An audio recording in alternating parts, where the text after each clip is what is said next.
Listen, what I'm about to tell you will make you question everything you thought you knew about family loyalty. Because sometimes the people who share your DNA are the very ones trying to erase your existence. I'm Hallie, and 3 years ago, I drove 13 hours through the worst blizzard in Illinois history with my 3 kids and enough hope to power a small city. I risked everything: our safety, our savings, our sanity, for one night that I thought would finally prove we belonged somewhere. Instead, I discovered something that shattered me and then rebuilt me into someone I never knew I could become. But first, let me paint you a picture of who I was before that night. Picture a woman so desperate for family approval that she'd drive through a literal natural disaster just to sit at a table where no chairs were meant for her. Picture someone so programmed to accommodate everyone else's comfort that she forgot she had needs of her own. That was me, the family people pleaser. The one who absorbed everyone's dysfunction so they could feel normal. The sister who always said yes, even when every cell in her body was screaming no. And it all started to unravel on a Tuesday afternoon in September. I was juggling 3 different disasters simultaneously, which, if you're a single mom, you know is just called Tuesday. Emma, my brilliant 8-year-old, was having a meltdown over long division. 6-year-old Jake had somehow gotten Play-Doh in his hair again. 4-year-old Lily was using my laptop as a coloring book while I tried to finish a client presentation that was due in an hour. That's when my phone buzzed. The message was from Victoria, my older sister, the golden child. The one who seemed to glide through life while I stumbled through it carrying everyone else's baggage. Holiday gathering, my house, December 22nd, 6 p.m. Let me know.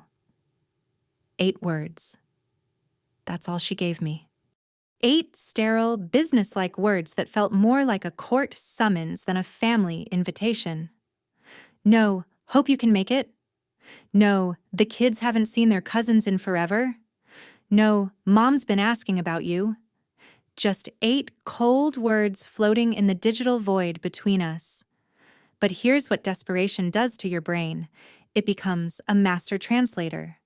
It takes those 8 words and transforms them into, "Please come, we miss you. You matter to us." It performs Olympic-level mental gymnastics to find warmth in the Arctic. So I stared at that message for 23 minutes. I counted. 23 minutes of analyzing font choices and punctuation like I was decoding ancient hieroglyphics, searching for hidden meaning that simply wasn't there.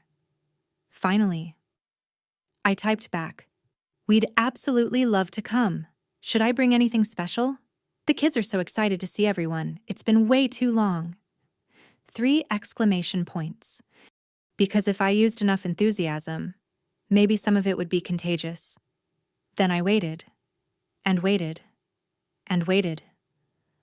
Radio silence for 4 days.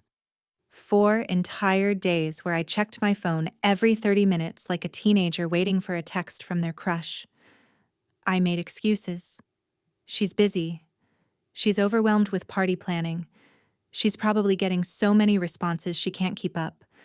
When Victoria finally responded, it was just, "Sure, whatever works. Whatever works."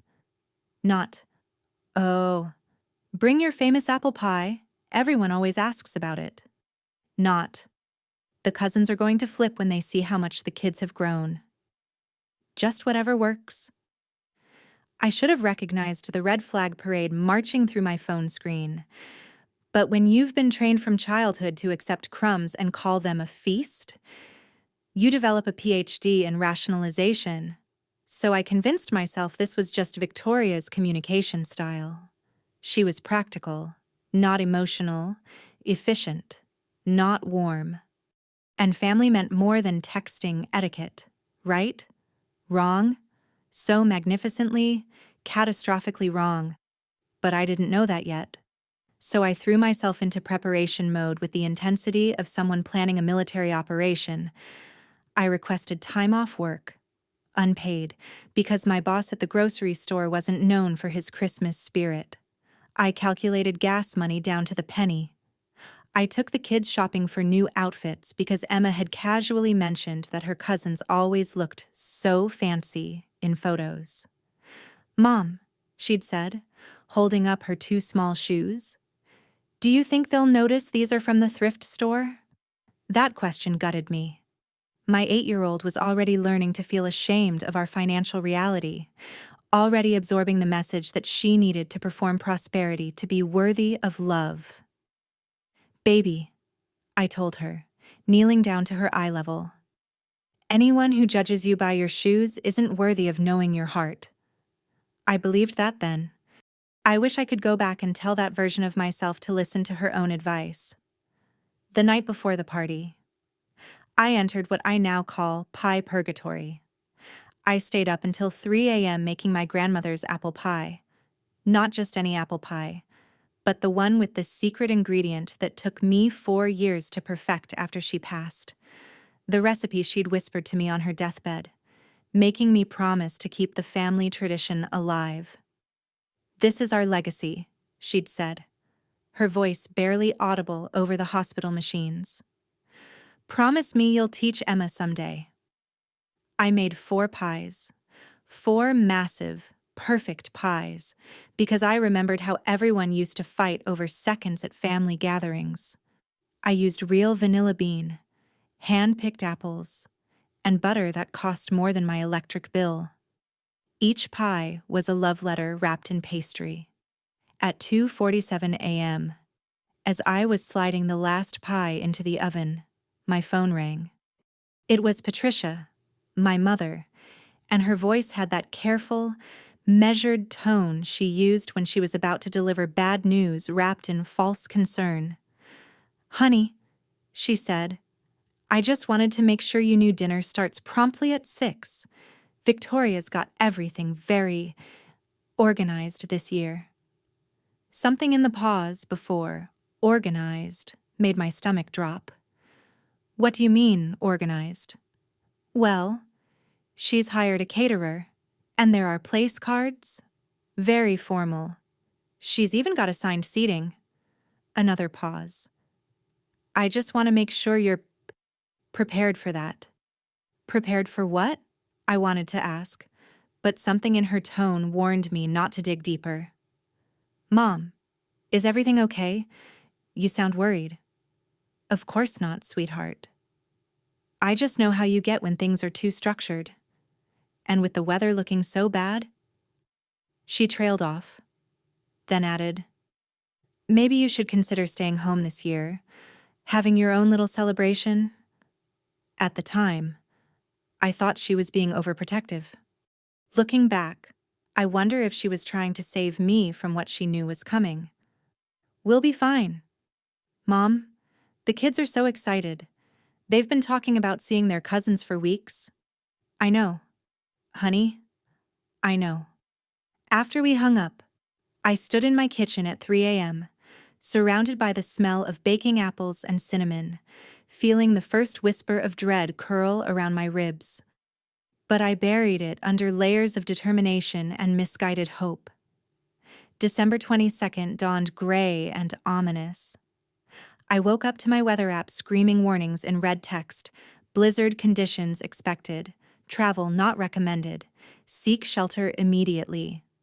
The local meteorologist was practically begging people to stay home. "Folks, this is a life-threatening storm system. Zero visibility, ice-covered roads. If you don't absolutely have to be out there, please, please stay put." I stood at my kitchen window, watching snow fall like God had torn open a feather pillow, and felt the universe asking me a question. Is this really worth risking your children's lives? But then Emma bounded into the kitchen, practically vibrating with excitement. "Mom, is today the day? Are we really going to see everyone?" Jake was right behind her, clutching the drawing he'd wrapped in 4 layers of tissue paper. I can't wait to give Uncle Marcus his present. Do you think he'll like it? And Lily, my baby, was doing her happy dance while asking, Gamma gonna be there? And all the big kids? How do you look at that kind of pure, innocent joy and say, actually, kids, I don't think they really want us there?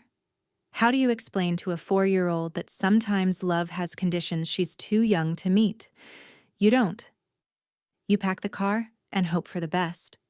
So I loaded up our ancient Honda Civic with snacks, blankets, 4 perfect apple pies, and carefully wrapped presents for 7 cousins, 2 siblings, and 2 parents. I buckled in 3 kids who thought we were going on the adventure of a lifetime, and I drove into what would become the worst mistake and best decision of my life. The drive should have taken 4.5 hours. It took 13. 13 hours of white-knuckle terror disguised as family devotion. By the time we hit the Indiana border, the snow was attacking our windshield like frozen bullets.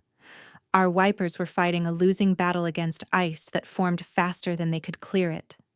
Every 10 miles, I had to pull over to scrape ice off the windshield with numb fingers while my kids watched through fogged windows, their excitement slowly morphing into anxiety. Mommy, Emma said around hour 5, when we were crawling behind a snowplow at 8 miles per hour, maybe we should turn around. This seems really dangerous. Out of the mouths of babes?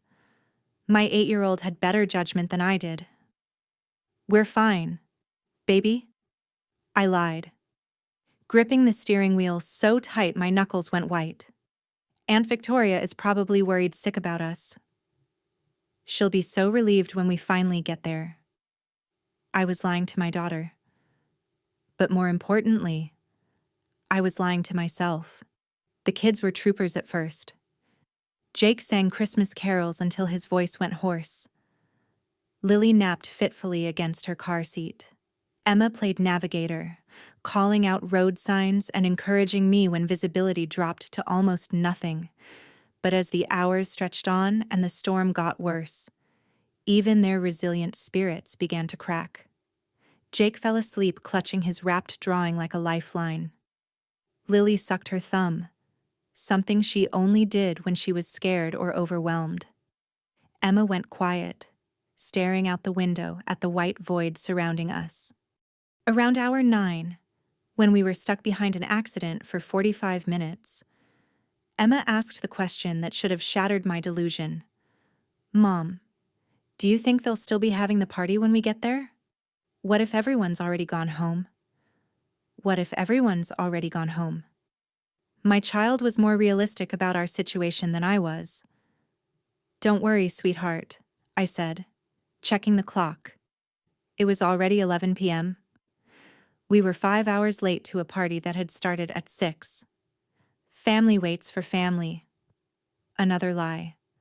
The biggest one yet. When we finally pulled into Victoria's subdivision, it was almost midnight. The streets were lined with luxury vehicles. BMWs, Audis. A Tesla that probably cost more than I'd make in 5 years. All perfectly parked despite the snow that was still falling like a white apocalypse. Victoria's house rose before us like something from a magazine spread. Professional holiday lighting turned the falling snow into glittering diamonds. Through massive windows, I could see people moving around in warm, golden light, holding wine glasses and laughing at private jokes. It looked perfect. It looked like everything I'd ever wanted my children to experience.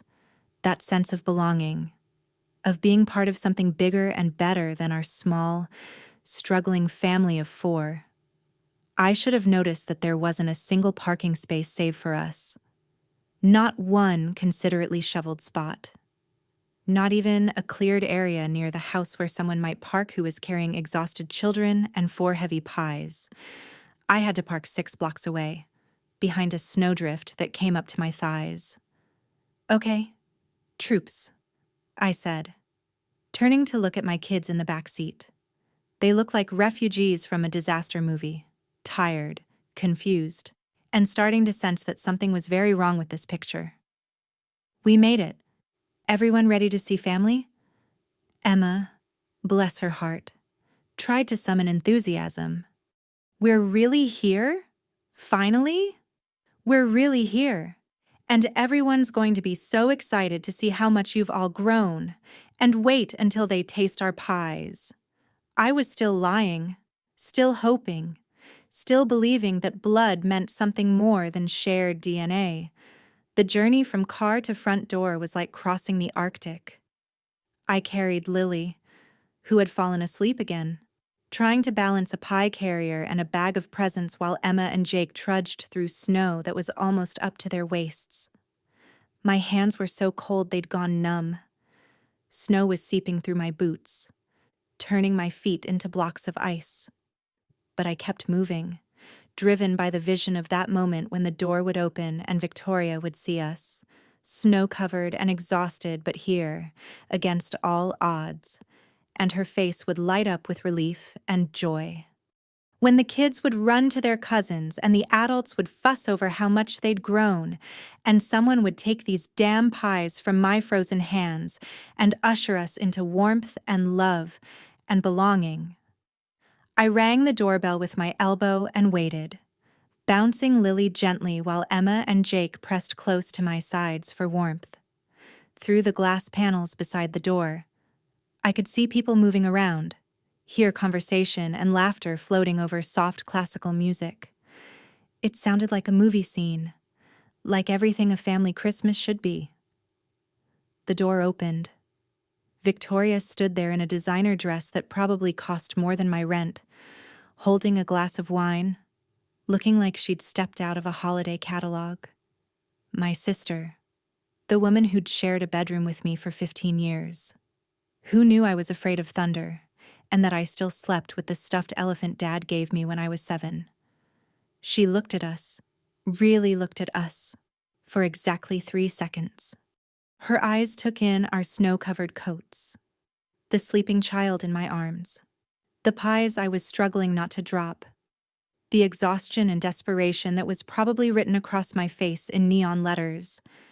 And then she said the words that should have sent me straight back to the car. "Oh, Hallie, you actually came in this weather.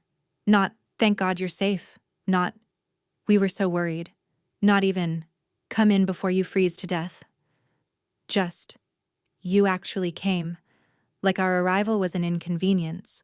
Like we were door-to-door salespeople who'd shown up at the worst possible time. But here's what desperation does to your brain. It becomes a master of denial. It takes that slap in the face and transforms it into awkward concern. It performs mental gymnastics that would impress Olympic judges. So I laughed. Actually laughed. Of course we came. The kids have been looking forward to this for weeks. Sorry we're so late. The roads were absolutely brutal. Victoria stepped aside, barely, to let us in. The entryway gleamed like a magazine spread, marble floors so polished I could see our reflection, designer lighting that made everything look golden and expensive, and the faint scent of cinnamon candles that probably cost more than my grocery budget. There was a coat closet that was already stuffed to capacity with designer outerwear, and a bench covered with expensive purses and silk scarves. There was literally nowhere to put our wet, cheap coats. I said, still holding Lily while trying to juggle the pies. Where should we put our coats? Victoria glanced around as if she was just noticing the space issue for the first time. Oh, right. Just find somewhere, I guess. Maybe the laundry room? The laundry room, not the coat closet like every other guest. The laundry room. That should have been red flag number 47. But I was still in denial mode, still translating rejection into accommodation. As I navigated through the house looking for somewhere to dump our coats that wouldn't be in anyone's way, I started noticing things. Little things that added up to a picture I didn't want to see. The dining room table was set for 20 people with hand-calligraphed place cards in crystal holders. I counted them twice. 20 elegant place settings for 20 specific people. I looked for our names: Emma, Jake, Lily, Hallie. They weren't there. Not forgotten, not overlooked. Not there. I told myself maybe Victoria had a kids' table set up somewhere else. Maybe our place cards were in a different room. Maybe. The maybes were getting harder to swallow. "Mom," Emma whispered, tugging on my damp coat. "Where is everyone? Where are all our cousins?" I looked around the living room where about 18 adults stood in perfectly coordinated groups, having wine-enhanced conversations about things like vacation homes and private schools and stock portfolios. The kids, all 9 of Victoria's kids and Marcus's 4, were nowhere to be seen. "They're probably playing somewhere," I whispered back, my voice sounding hollow even to me. "We'll find them."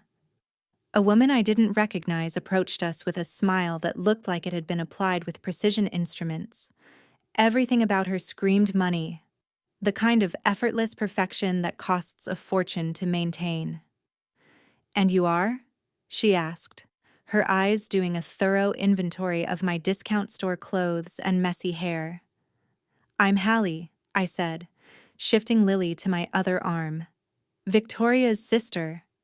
Her eyebrows rose with theatrical surprise. "Oh, the sister. Victoria mentioned you might be coming, though she wasn't sure with the weather and all." She glanced at the pies in my hands with barely concealed amusement. "How thoughtful. I'm sure Victoria's caterer won't mind the extra dessert." Caterer. Victoria had hired a caterer for a family Christmas party. Then she delivered the line that made my blood turn to ice water. "Are these your children? How many do you have again? How many do you have again?"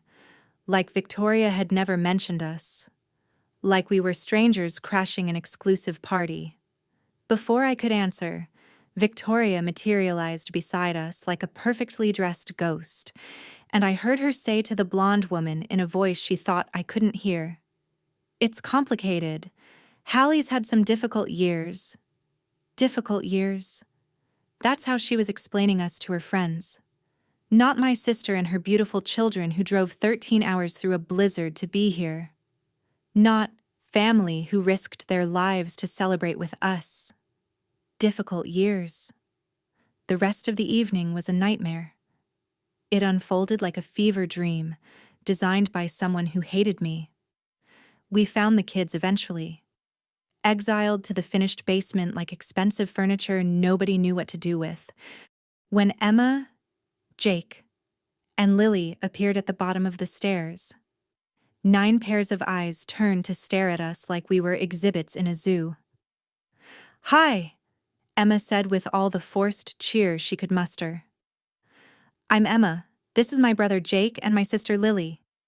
One of the older cousins, Marcus's son Trevor, I think, looked us up and down with the kind of practiced disdain that children learn from adults. "Are you the poor cousins Mom told us about?" Poor cousins? Not family. Not kids who lived in a different state. Poor cousins.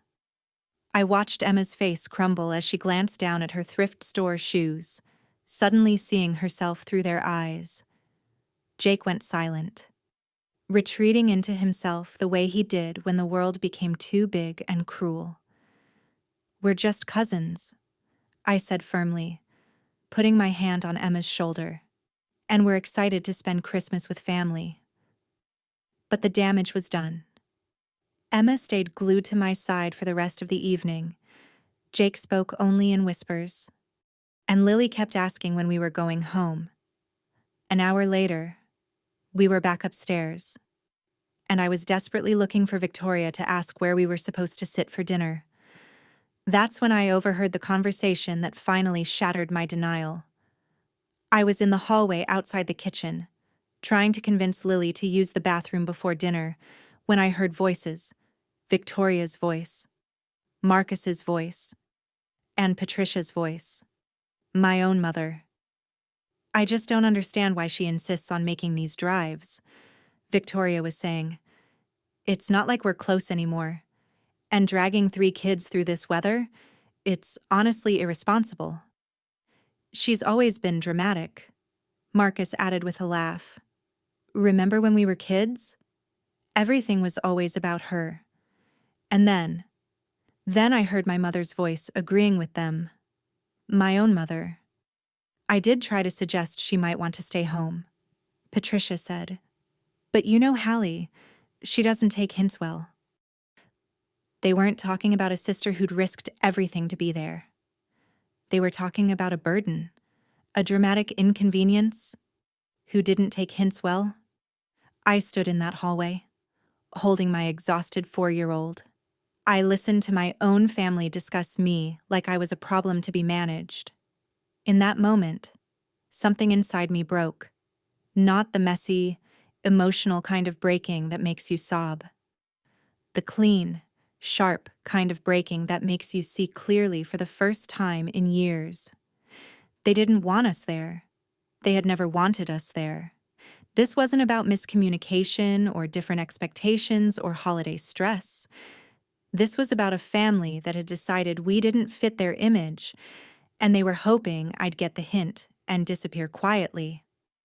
Well, I was done taking hints. I walked into that kitchen like a woman who had finally run out of patience for performative politeness, still carrying my sleeping daughter, and looked my sister straight in the eye. "Victoria," I said, my voice calm as winter morning.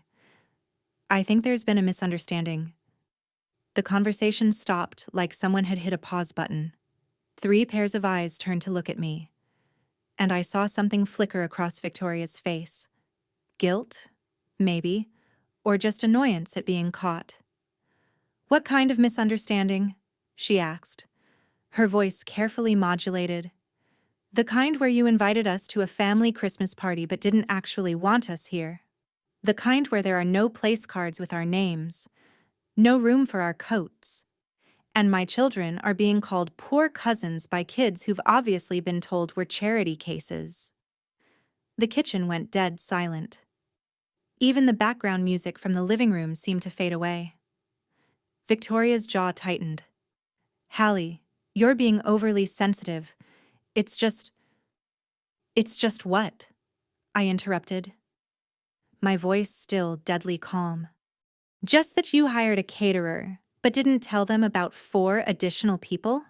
Just that you have an entire coat closet but somehow no room for our jackets? Just that you forgot to mention to your friends that your sister and her children were coming?" Marcus started to say something, but I held up my free hand. I drove 13 hours through the worst storm in years because I thought family meant something. Because I wanted my children to know their cousins and their grandmother and their aunt and uncle. Because I believed that blood meant we belonged somewhere.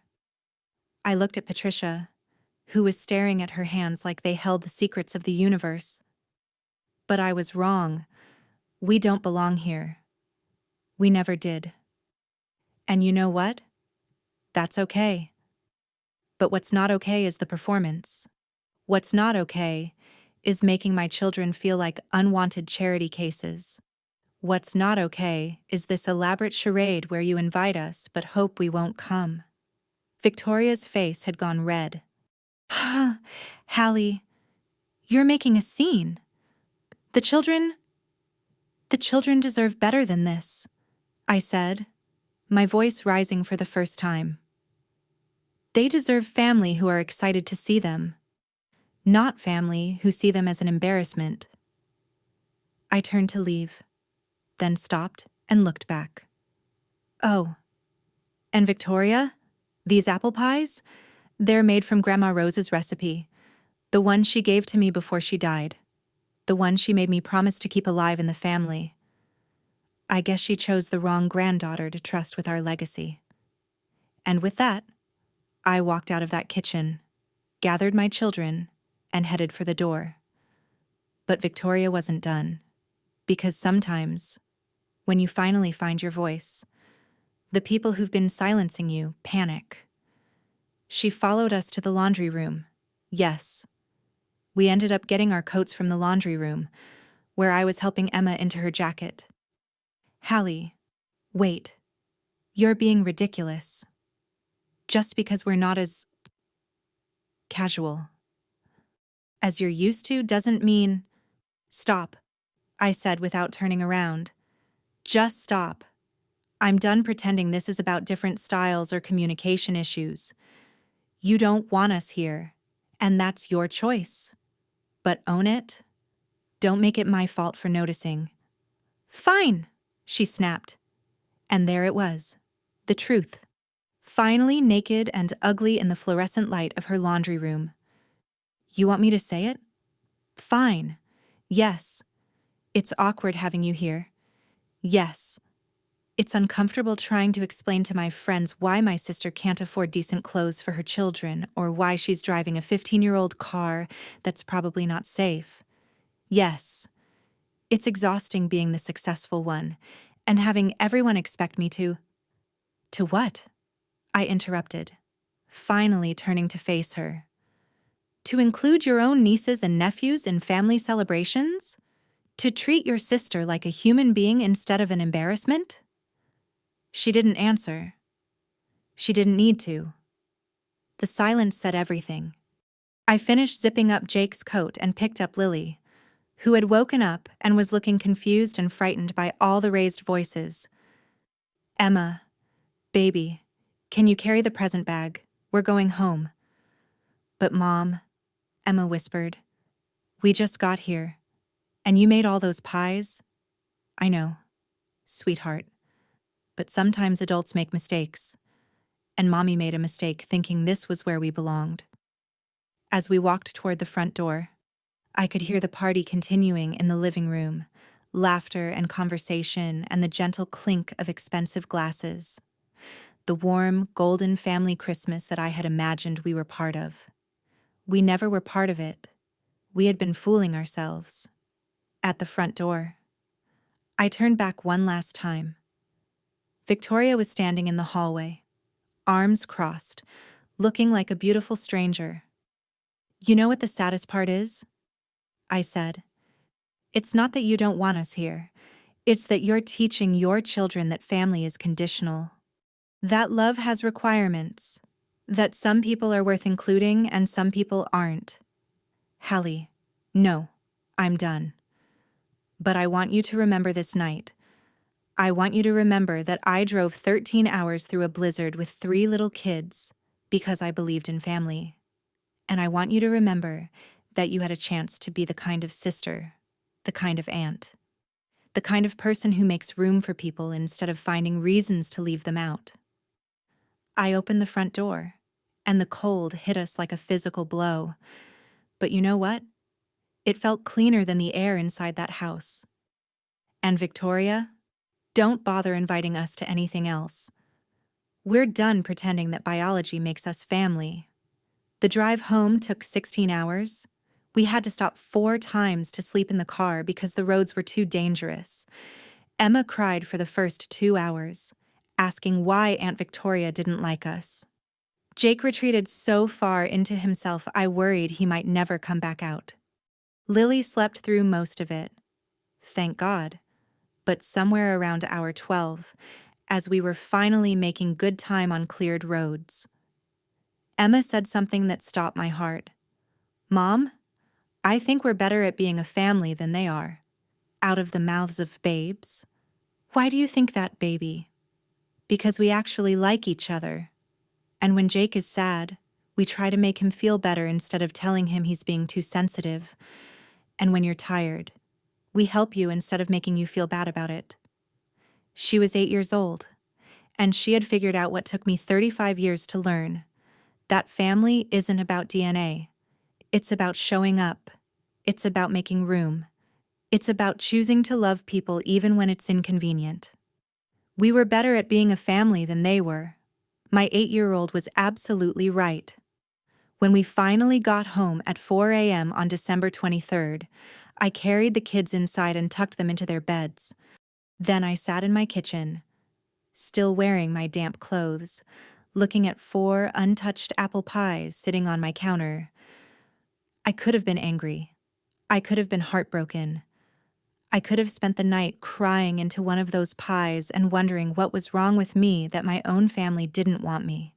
Instead, I felt something I hadn't experienced in years, a relief so profound it made my shoulders drop and my breathing deepen. The performance was finally over. The performance was over. The desperate hoping and trying and pretending and making excuses for people who didn't deserve them, it was done. I wasn't the problem. I never had been. I was just the only one honest enough to admit that something was fundamentally broken. And that honesty, that was about to change everything. The next morning was Christmas Eve, and my kids woke up asking the question I'd been dreading.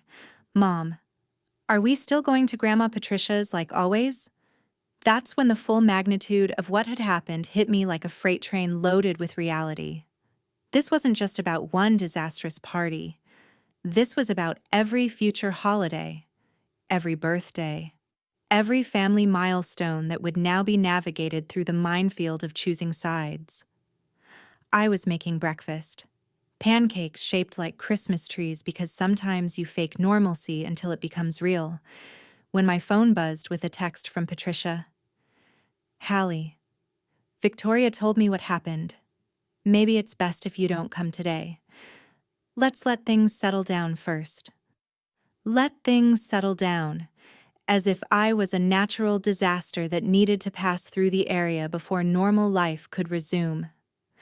I stared at that message for a long time, my spatula dripping batter onto the counter.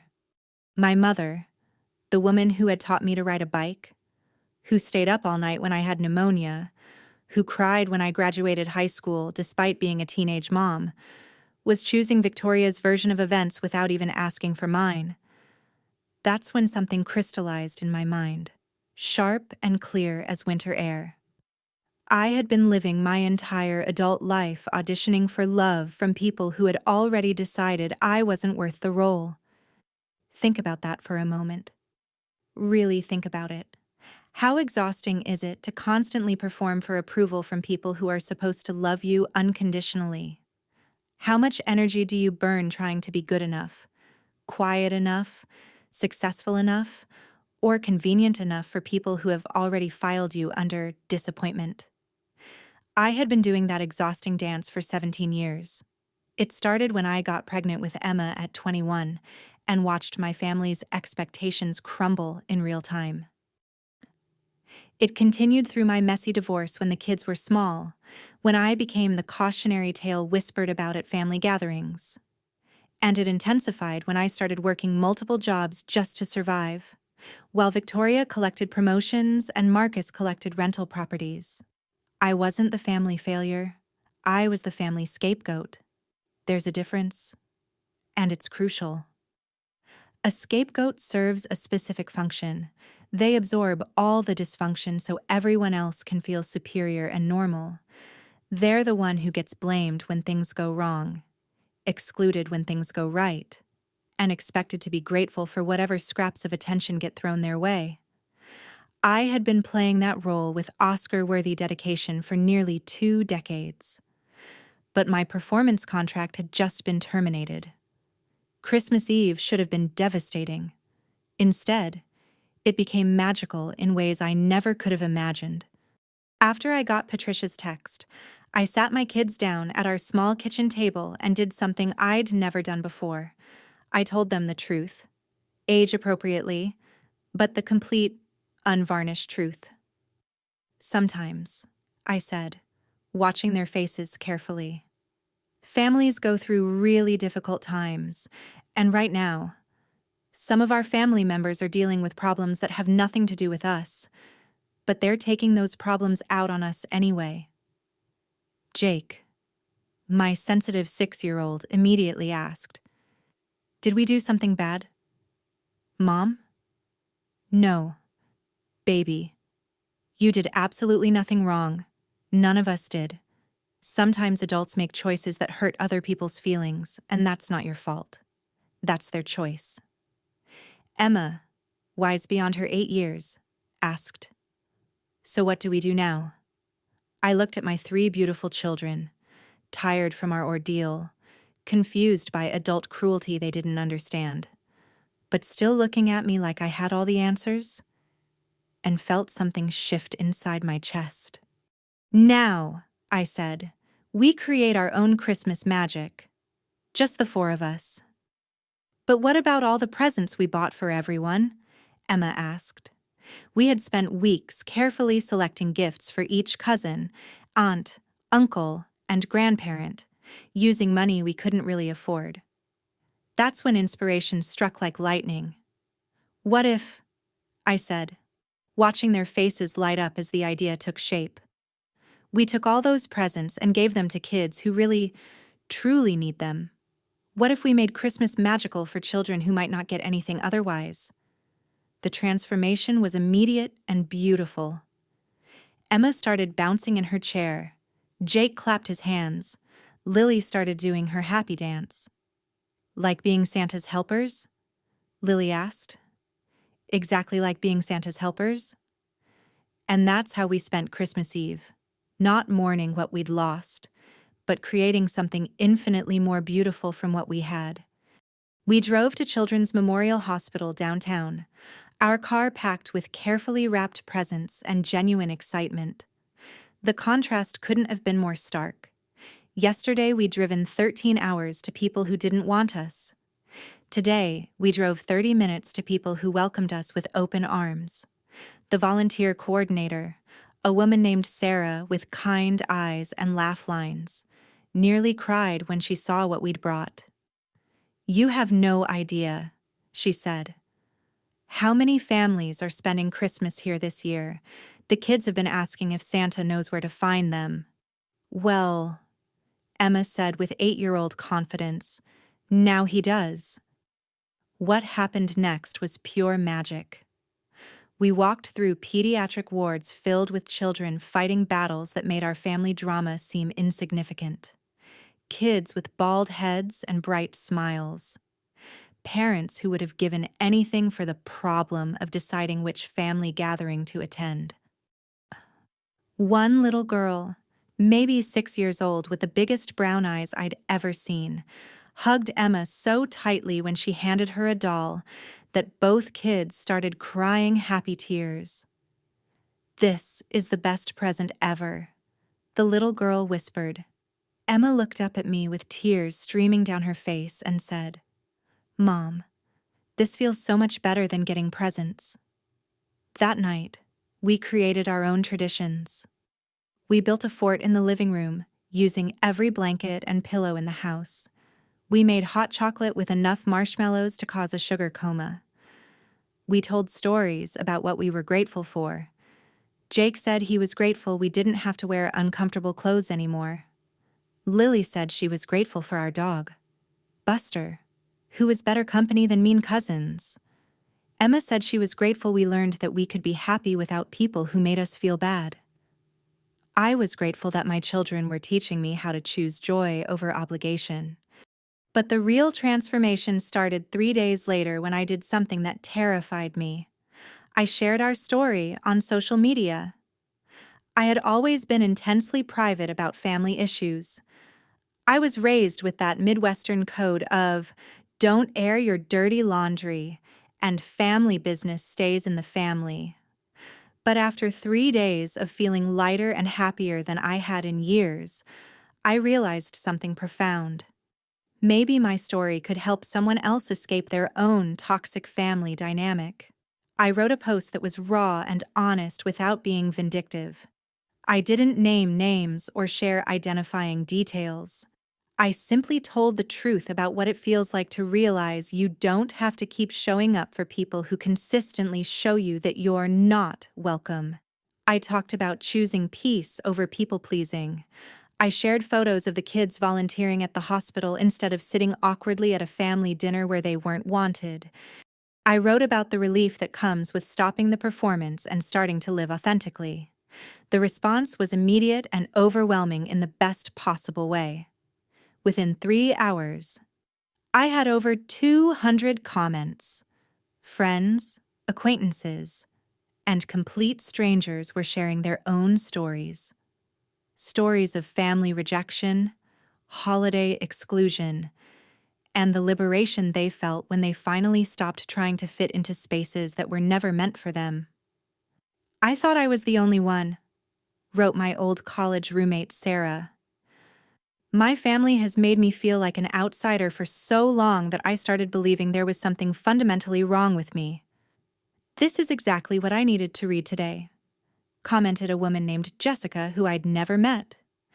"I've been dreading Christmas with my in-laws for months because they treat me like I'm not good enough for their son.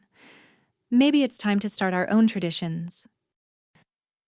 But the comment that made me cry was from my neighbor Lisa, who I barely knew beyond casual waves and school pickup small talk. "Hallie, I saw you and your kids at the hospital on Christmas Eve. I was there visiting my nephew who's going through chemo. What you were doing with your children was the most beautiful thing I've seen all year. They looked so proud and happy. Whatever happened with your family, their loss is the world's gain." Someone had witnessed our joy. Someone had seen that we weren't broken or missing something. We were whole and generous and beautiful, exactly as we were. That's when I understood something that would change the trajectory of my entire life. When you stop begging for crumbs from people who see you as less than, you discover how much abundance you actually have to offer the world. The post went viral in our small community. 3 local news stations picked it up. The Children's Hospital called to ask if we wanted to volunteer regularly. Single moms started messaging me, asking if we could meet for coffee and mutual support. But the most interesting responses came from people who knew Victoria personally. I began receiving private messages from women who had encountered her through work events, school functions, and community organizations. The messages all told variations of the same story. Victoria had a pattern of making people feel inadequate, excluded, and not quite good enough to be in her sphere. "She has this way of making you feel like you're always failing some test you didn't know you were taking," wrote one mom from Emma's school district. "I stopped volunteering for PTA events because she made me feel incompetent for asking basic questions. She took over our charity fundraiser last year and made everyone feel like they weren't contributing enough," wrote another woman. "She turned what should have been fun community service into a performance evaluation where everyone was failing." I wasn't the only one. Victoria had been systematically creating environments where people felt small, excluded, and inadequate.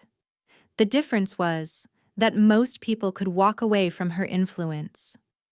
I had been trapped by biology and misplaced loyalty. 4 weeks after our Christmas Eve hospital visit, I received a phone call that would change everything. It was from Dr. Jennifer Martinez, a family therapist specializing in what she called toxic family systems and recovery. "I saw your post," she said, her voice warm and professional. "I'm organizing a workshop about healing from dysfunctional family patterns, and I wondered if you'd be interested in sharing your story. We're calling it Chosen Family, when blood isn't enough." I had never imagined myself speaking publicly about personal issues, but something about her approach felt exactly right. She wasn't asking me to bash my family or position myself as a victim. She was asking me to share what I'd learned about choosing emotional health over family expectations. The workshop was scheduled for February 14th, Valentine's Day, which felt ironically perfect for a discussion about love that actually nourishes you versus love that depletes you. I spent weeks preparing my presentation, and in the process, I had to really examine what had happened and why. I read books about narcissistic family dynamics, emotional abuse, and something called parentification, when a child is forced to take on adult emotional responsibilities for the family. That last concept hit me like a revelation.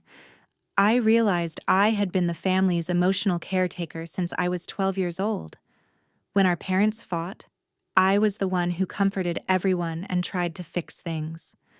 When Victoria was stressed about school, I helped her with homework and projects, even though I was younger. When Marcus got in trouble, I was the one who covered for him and helped him avoid consequences. I had been trained from childhood to prioritize everyone else's comfort over my own needs. No wonder it took me 35 years to recognize that driving 13 hours through a blizzard for people who didn't want me, there was complete insanity. The night before the workshop, Emma asked me what I was going to talk about.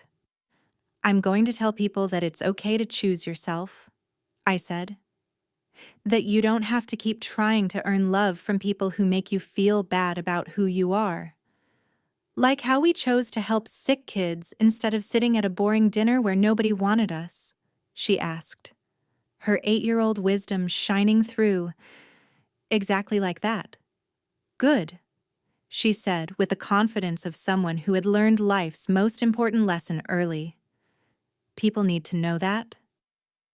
The morning of the workshop, I was terrified. What if nobody showed up? What if my story wasn't helpful? What if I wasn't articulate enough to make a difference? But when I walked into the community center, there were 63 people sitting in folding chairs, all looking like they needed permission to put themselves first for once in their lives. I told my story, all of it. The 13-hour drive through the blizzard, the missing place cards, the overheard conversation in the kitchen, the relief I felt when I finally stopped trying to fit in where I wasn't wanted. I talked about how my kids were happier and more secure when they weren't constantly absorbing my anxiety about family acceptance. But more importantly, I talked about what came after: the volunteer work, the new friendships, the peace that came with setting boundaries, and the abundance that appeared when I stopped wasting energy on people who didn't appreciate what I had to offer. When I finished, the room was completely silent for what felt like an eternity. I panicked, thinking I had overshared or said something wrong. Then a woman in the front row started clapping, then another. Then the entire room erupted in applause, and I could see several people crying. During the Q&A that followed, person after person shared their own stories of family rejection, conditional love, and the courage it took to choose themselves. A grandmother talked about being excluded from her grandchildren's lives because her daughter-in-law decided she was too involved. A young man shared how his parents had essentially disowned him for being gay, and how he'd built a chosen family that loved him without conditions. A divorced mom described being treated like a failure at family gatherings because her marriage hadn't worked out. We were all different ages, different backgrounds, different stories. But we shared one crucial realization: family can be the most dangerous place to seek unconditional love, because the conditions are often invisible until you accidentally violate them. After the workshop, Dr. Martinez approached me with an opportunity that would transform my life completely. "Hallie, you have a rare gift for making people feel seen and understood. Have you ever considered doing this work professionally?" "Doing what professionally?" "Coaching, speaking, helping people navigate toxic family relationships and build healthier support systems. There's an enormous need for this kind of work. And you combine lived experience with natural communication skills." I laughed, but not from humor. "Dr. Martinez, I stock shelves at a grocery store and clean offices at night. I'm not qualified to coach anyone. Life experience is a qualification that can't be taught in graduate school. And your children are living proof that you know how to create healthy family dynamics. Think about it." I did think about it. For weeks. I couldn't stop thinking about it. Meanwhile, my small corner of the internet kept expanding. My original post about Christmas had been shared over 1,000 times. People were tagging friends who needed to hear the message. I was receiving emails from women across the country asking for advice about their own family situations. One message particularly stopped me in my tracks. It was from a woman named Rebecca in Portland, whose story was eerily similar to mine. She had also been the family scapegoat, also had 3 kids, also drove long distances for family events where she was treated like an unwelcome obligation. "I just wanted to thank you," she wrote. "Your post gave me the courage to skip Easter with my family this year. Instead, we went camping, and my kids said it was the best Easter of their lives. I realized I had been teaching them that love means accepting mistreatment, and that's not the lesson I want them to learn." That's when everything clicked for me. This wasn't just about my story. This was about an entire generation of people, especially women, who had been programmed to prioritize everyone else's comfort over their own well-being. People who needed permission to choose themselves, to set boundaries, to build their own definitions of family.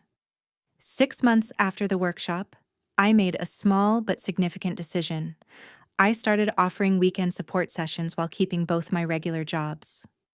I had no business degree, no psychology credentials, no fancy website. What I had was lived experience and 3 women, Dr. Martinez connected me with who couldn't afford therapy but needed someone who understood family toxicity. I charged $30 per hour, barely above minimum wage.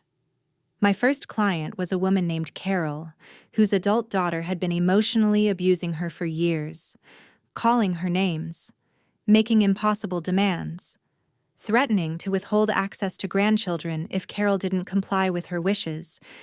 "I know she learned this behavior from her father," Carol told me during our first video call. "But I can't keep letting her treat me this way just because she's my daughter. Yet every time I try to set a boundary, I feel overwhelming guilt." "Guilt is just love with nowhere healthy to go," I told her. "You can love your daughter and still protect yourself from her behavior. In fact, protecting yourself might be the most loving thing you can do, for both of you." Over 4 months, Carol learned to stop enabling her daughter's behavior and start requiring respectful communication. The result? Her daughter initially escalated her tantrums, but eventually began treating her mother with the respect she demanded.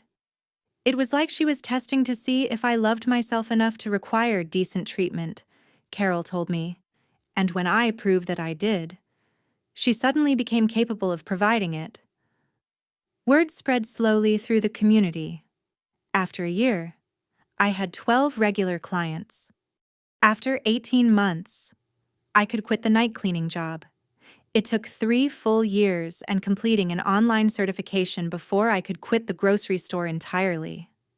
The growth was gradual, scary, and required living on rice and beans more times than I care to admit. But the most rewarding part wasn't financial. It was watching people discover their own worth and start choosing relationships that actually nourished them instead of depleting them.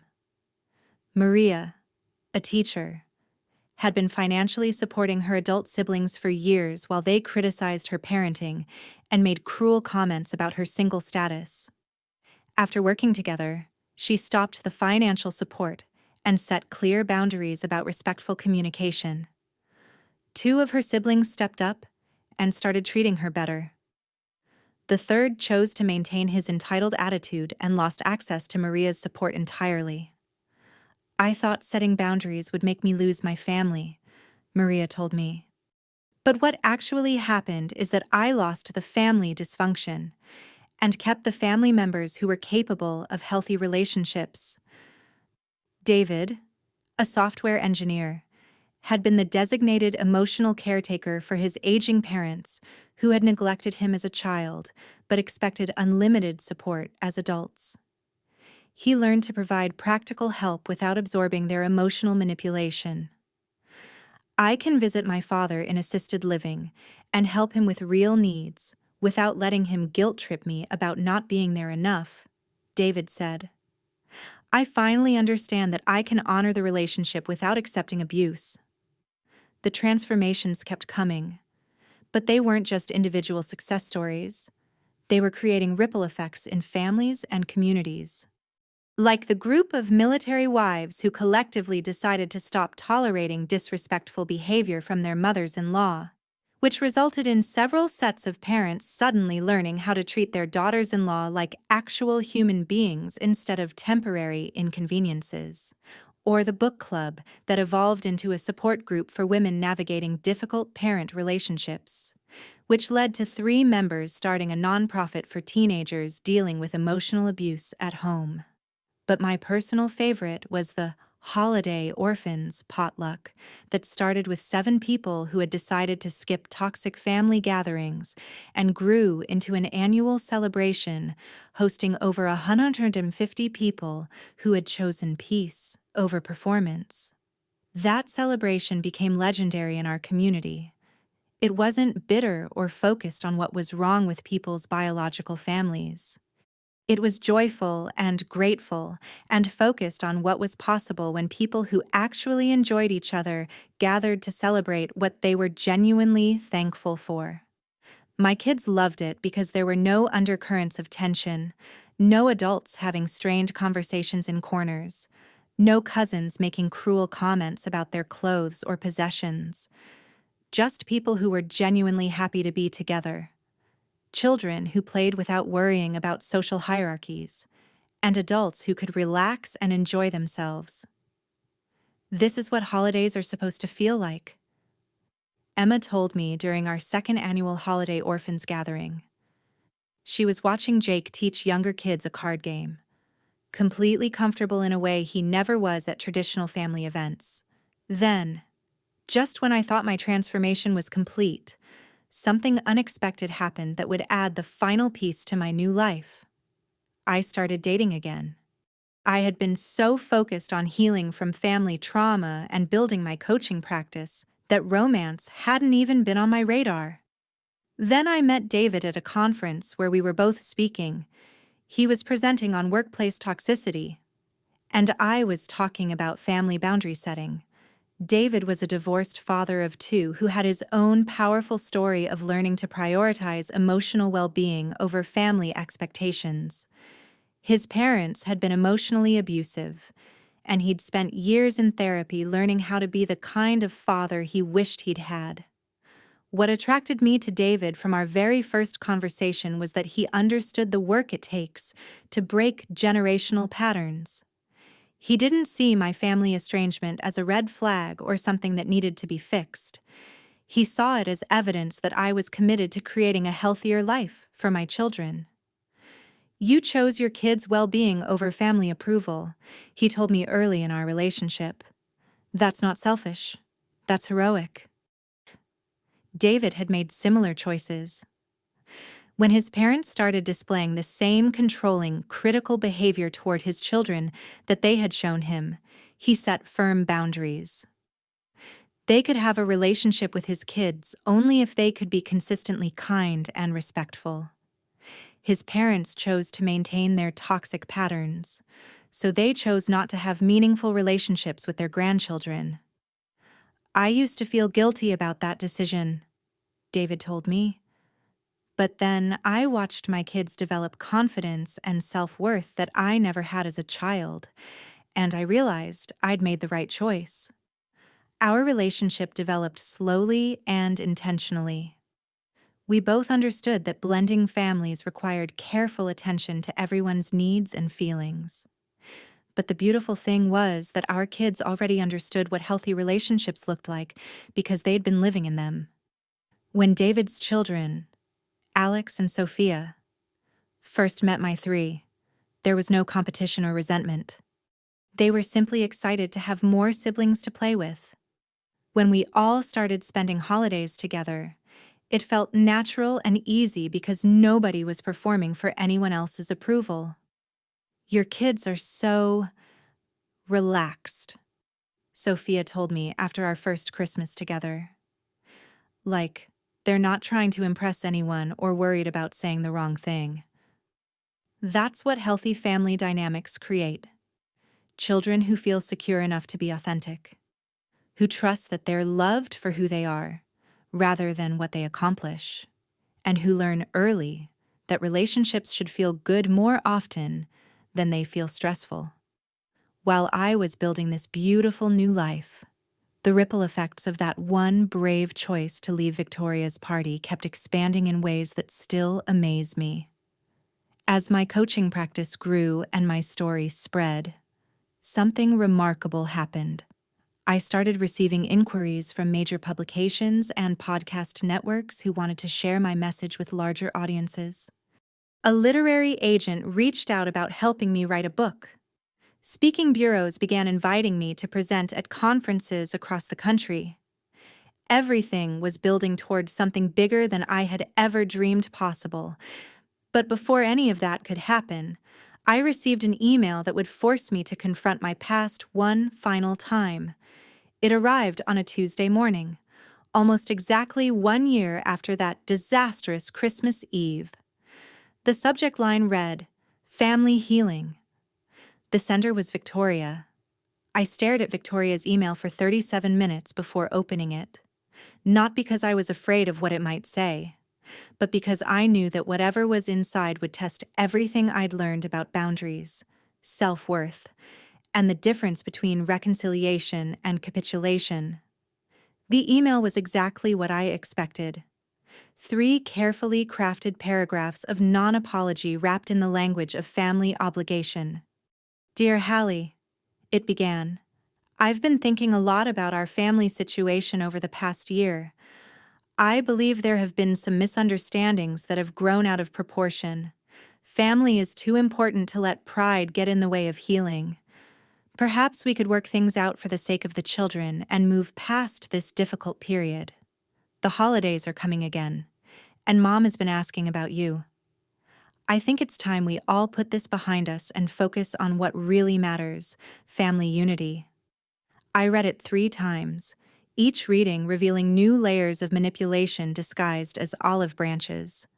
Notice what was missing: any acknowledgement of what she had actually done, any recognition of how her behavior had affected my children, any genuine remorse or understanding of why I had walked away in the first place. Instead, the email was a masterpiece of gaslighting.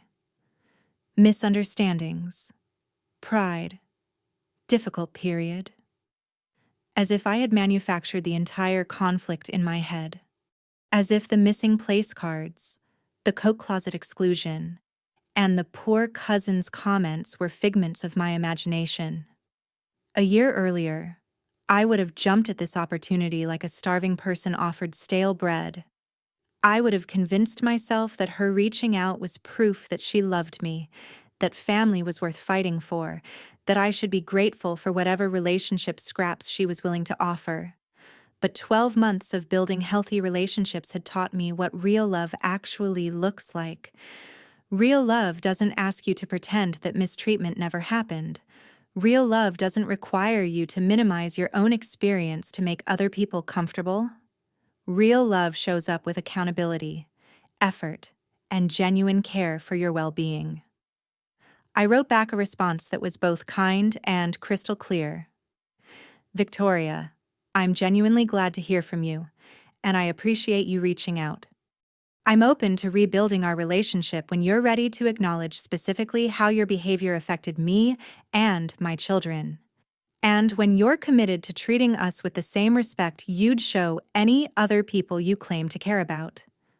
Until then, I wish you and your family well." I hit send before I could second-guess myself. She never responded. And that silence, deafening in its finality, told me everything I needed to know about her true intentions. But Victoria's email served an unexpected purpose. It confirmed how much I had changed. A year earlier, her rejection would have devastated me. Now, it felt like validation. I had set a boundary, maintained it with grace, and her response proved I had made the right decision. The beautiful thing about choosing yourself is that it teaches other people how to choose you too. When you stop accepting crumbs, you discover who's actually willing to offer you a full meal. But while Victoria remained trapped in her toxic patterns, my life was expanding in directions I never could have imagined. 4 years into my coaching practice, after building a strong local reputation and writing a blog series called Choosing Yourself, I was approached by Janet Thompson, a literary agent who had been following my work. "Your story has potential," she said carefully, "but you'll need to prove there's a market for it." "Your story has all the elements of a bestseller," Janet told me, her confidence both thrilling and terrifying. "Personal transformation, universal themes, practical application, and emotional resonance. But more importantly, you have a message that could genuinely change lives."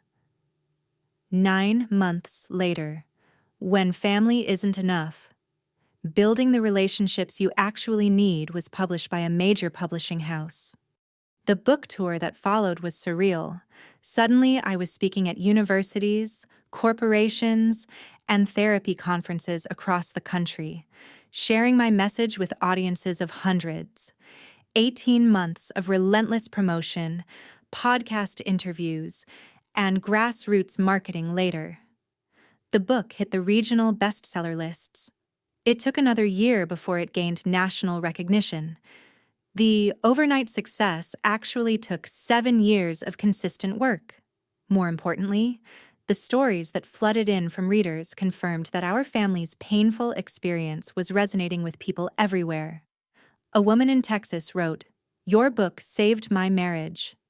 I was trying so hard to get my husband's toxic family to accept me that I was making our home a battlefield.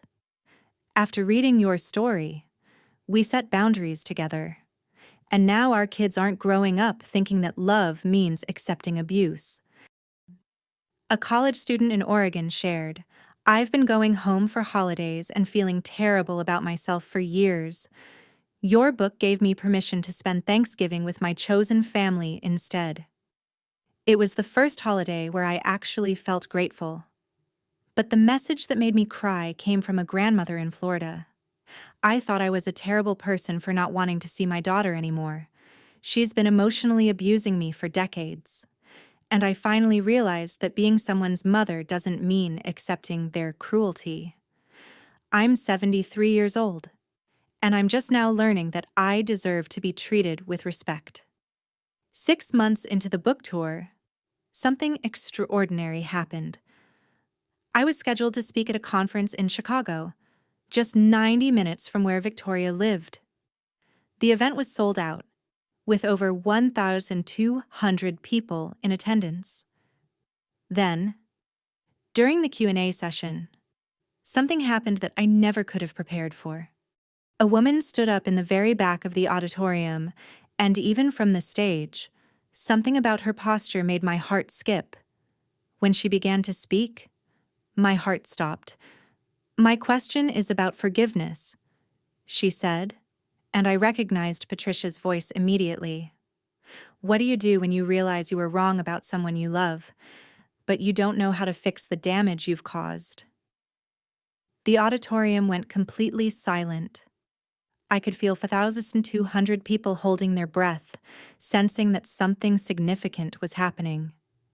I took a deep breath and answered her question as if she were any other audience member, though my hands were shaking. "Forgiveness is a complex process that people often misunderstand," I said, looking directly at her. "It's not about forgetting what happened or pretending it didn't hurt. Real forgiveness is about releasing resentment so it doesn't poison your own life. But forgiveness doesn't automatically require reconciliation." I paused, gathering my thoughts and my courage. If you realize you were wrong about someone you love, the path forward isn't asking them to forget the harm you caused. It's proving through consistent action that you understand what you did wrong and you're committed to doing better. Words matter, but changed behavior is what rebuilds trust. Patricia sat down without asking a follow-up question, but she stayed for the entire rest of the session. After the conference ended, I was signing books when I felt someone approach my table. I looked up, and there was Patricia, holding a copy of my book with tears streaming down her face. "Hallie," she said quietly, I'm proud of you, and I'm so very sorry. It wasn't the dramatic reconciliation scene you see in movies. It was just a moment of recognition, her finally seeing me clearly for the first time in years, and me receiving her apology without needing to immediately forgive or forget. Thank you for saying that, I said. It means more than you know.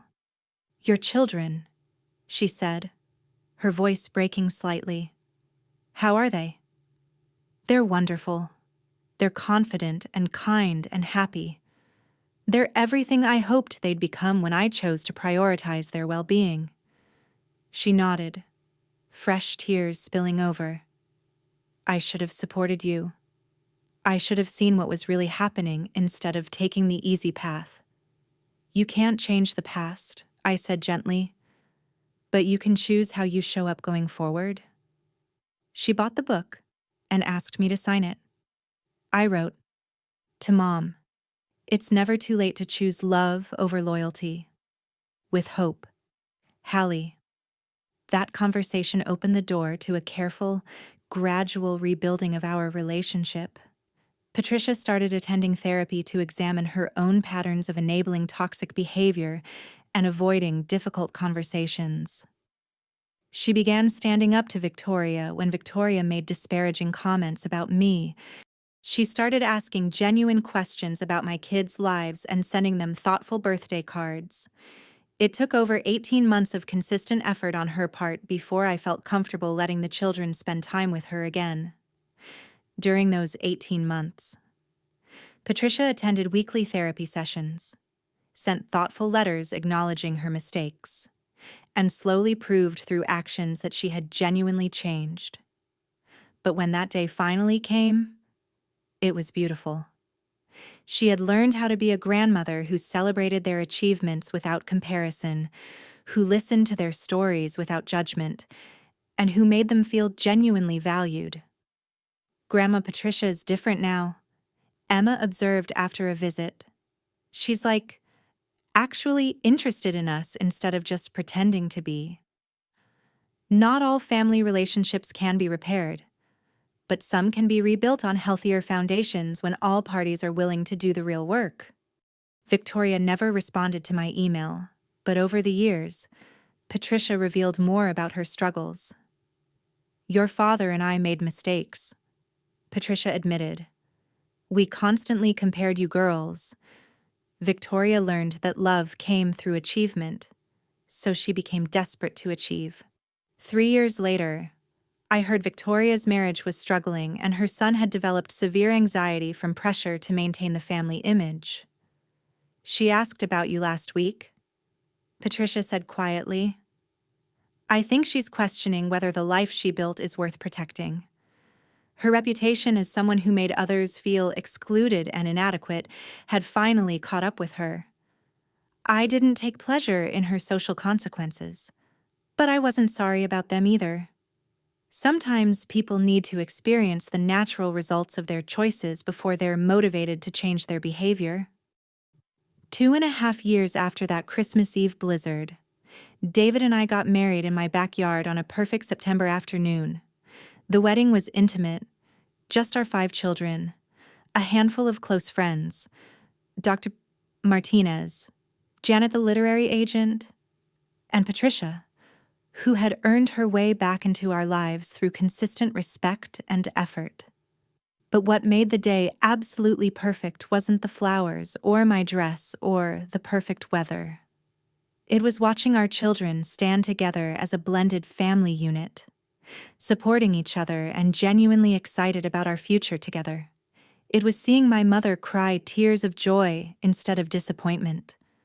It was being surrounded exclusively by people who were there because they wanted to celebrate us, not because they felt obligated to show up. During my vows to David, I said something that captured everything the journey had taught me. I promise to love you not despite your boundaries, but because of them. I promise to celebrate exactly who you are, not try to change you into someone more convenient for me. And I promise to build a family with you where everyone feels safe to be completely authentic.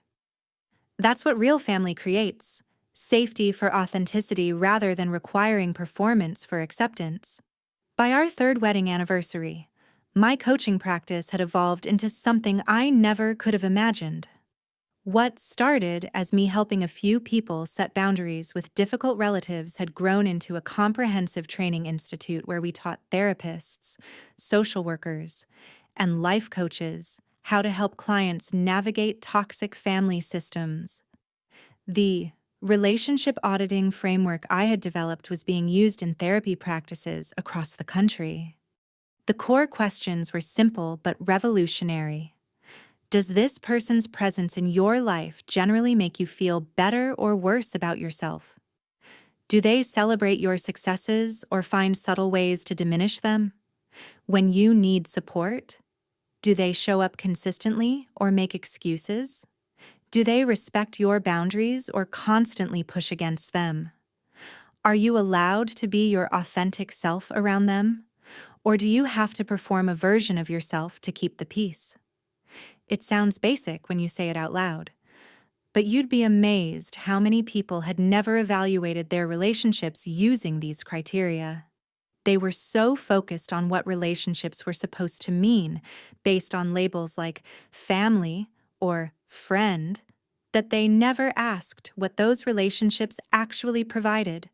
The kids were thriving in ways that validated every difficult choice I'd made. Emma, now 13, had become a confident young woman who stood up for other students who were being excluded or bullied. She understood intuitively that inclusion was a choice, not an accident.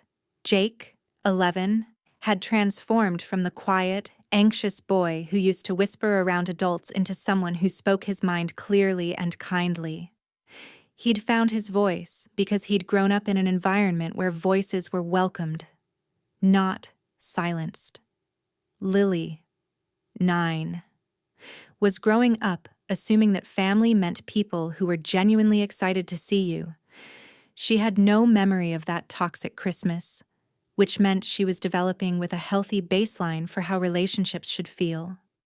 David's children, Alex and Sophia, had seamlessly joined our family culture.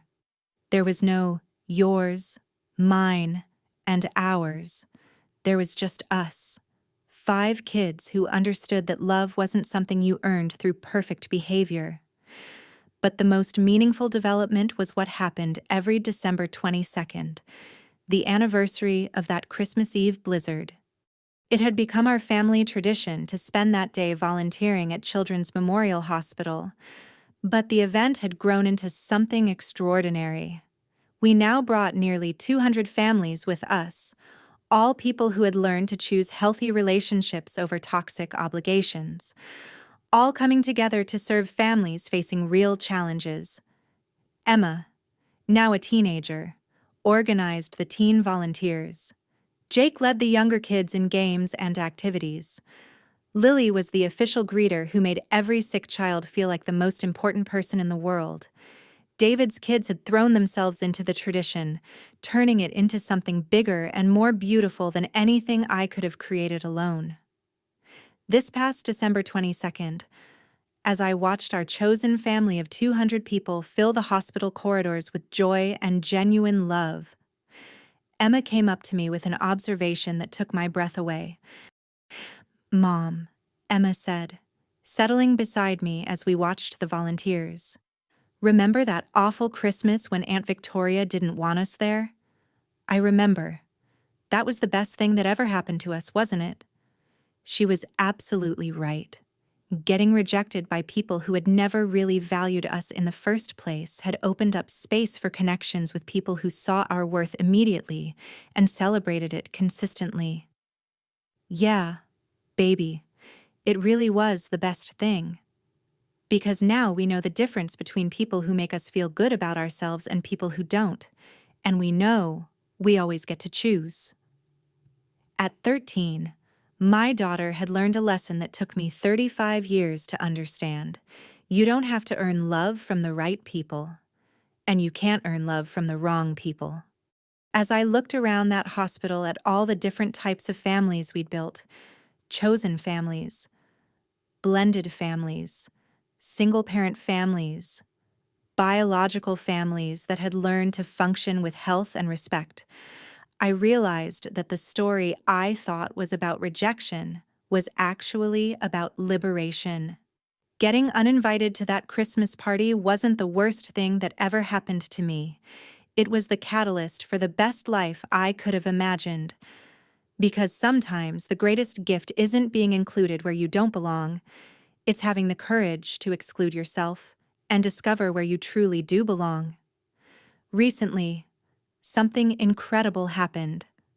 I received a call from a major television network asking if I'd be interested in hosting my own show about family healing and chosen family creation. The show, Finding Your People, premieres next month, and I'll be helping families across America learn the difference between healthy connection and toxic obligation. Last week, Emma asked me if I ever miss the old family. Sometimes, I told her honestly. I miss the idea of what I thought they could be, but I don't miss how they actually were. Do you think Aunt Victoria will ever change? I don't know, baby, but that's not our responsibility anymore. Our job is to keep building the kind of family we want to be part of. The truth is, I spent 35 years trying to earn a place at a table where the chairs were never meant for me. I wasted decades of energy trying to force relationships that were fundamentally broken, accepting crumbs and calling them love. But that Christmas Eve blizzard taught me something that changed everything. When you stop begging for inclusion from people who see you as less than, you create space to build something infinitely better.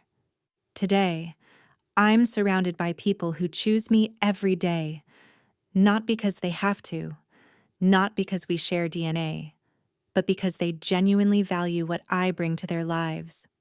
My kids are growing up understanding that love should feel good more often than it feels hard. David and I are modeling what healthy partnership looks like, and through my work, I'm helping thousands of people discover that they deserve relationships that nourish them instead of depleting them. If you're listening to this and recognizing yourself in any part of my story, I want you to know something crucial. You deserve to be chosen, not tolerated. You deserve people who are excited to see you, not people who act like your presence is an inconvenience. You deserve relationships that make you feel valued, not relationships that make you feel grateful just to be included. And if the people in your life right now aren't providing that kind of love and respect, it doesn't mean you're unworthy of it. It just means you haven't found your people yet. But they're out there. I promise you, they're out there.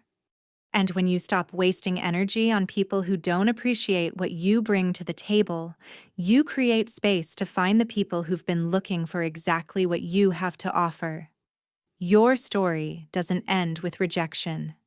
It begins with the courage to reject what doesn't serve you and choose what does. Sometimes you have to lose a family to find your people. Sometimes you have to drive through a blizzard to discover that the destination was never worth the journey. Sometimes you have to get uninvited to learn how to invite yourself to a better life. Trust me on this one. I drove 13 hours through hell to learn it, so you don't have to. The greatest gift you can give yourself is the permission to be chosen by people who actually want to choose you. And the greatest gift you can give your children is showing them what that looks like in action. Your people are out there, waiting to choose you back. Your real family is forming right now, in ways you can't even imagine. And your best life? It starts the exact moment you stop settling for less than you deserve.